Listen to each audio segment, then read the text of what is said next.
certainly while they were married, but even after she'd escaped. He had planted the notion that he was always close. Confiding in someone was offering a key that might be used against her. Dinner hadn't felt that way at all. It was a relief to get her truth out there. A man she hadn't seen in more than 7 years was stalking her.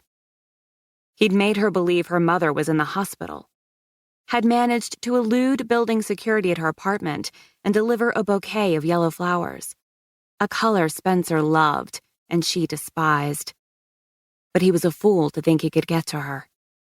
She was with the police department. That bouquet of flowers was being processed by Roger Sampers, the head of the crime scene unit himself. In only 6 months, San Francisco had started to feel like home. Here, for the first time, she had her own space. She was in charge of her own work, which gave her the opportunity to give it the focus it deserved and to excel at something she loved. Because she was good. She was appreciated. She had the support of her peers. She had friends. A ridiculous thought for a 36-year-old woman, but there it was. She liked it here. Seattle had always been temporary. The first city away from Spencer. A place to regroup, finish her training. Seattle was perfect for that period of her life. She was a doctor now, ready to begin her career, put down roots. She had spent long enough looking over one shoulder. She was determined to stay in San Francisco, even more so after the evening with those women. She made her final notes and signed off on the work.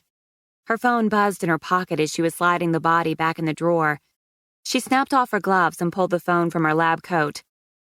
Hal. "You're psychic," she said in lieu of hello. "Oh, yeah?" Homicide Inspector Hal Harris said. In the 6 months they had worked together, she and Hal had created a comfortable banter that made cases with him her favorites.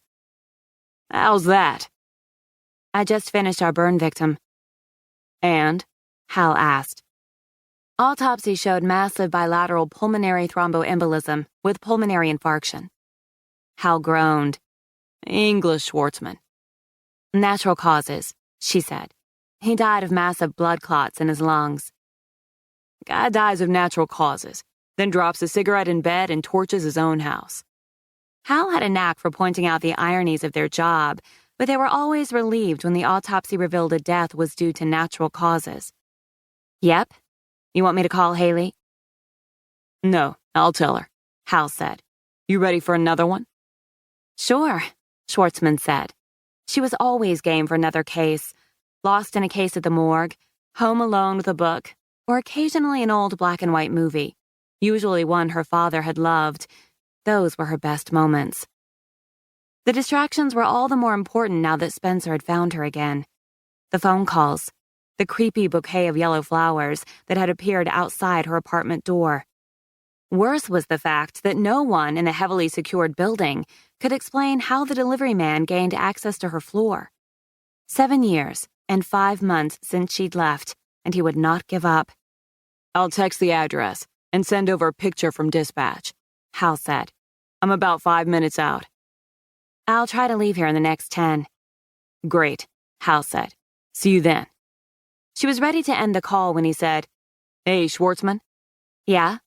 "Nice work on that last one." She smiled. Hal was good at praising his peers, herself, the crime scene techs, the patrol officers.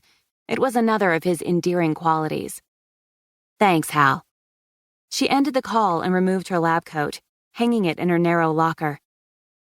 After exchanging the orange Crocs she wore in the lab for her street shoes, she packed up her case for the scene. Her phone buzzed with the address Hal had sent. She double-clicked on the attached image, waited as it loaded. The image came into focus. A woman, about Schwartzman's age, wavy brunette hair, laid out on her bed. Shivers rippled across Schwartzman's skin like aftershocks. Someone had already put a sheet over her legs and stomach, as though she'd been found nude, but a thin stripe of her clothing was visible above her waist. Other than the pale color of her skin, she might have been sleeping. In her hands was a small bouquet of yellow flowers.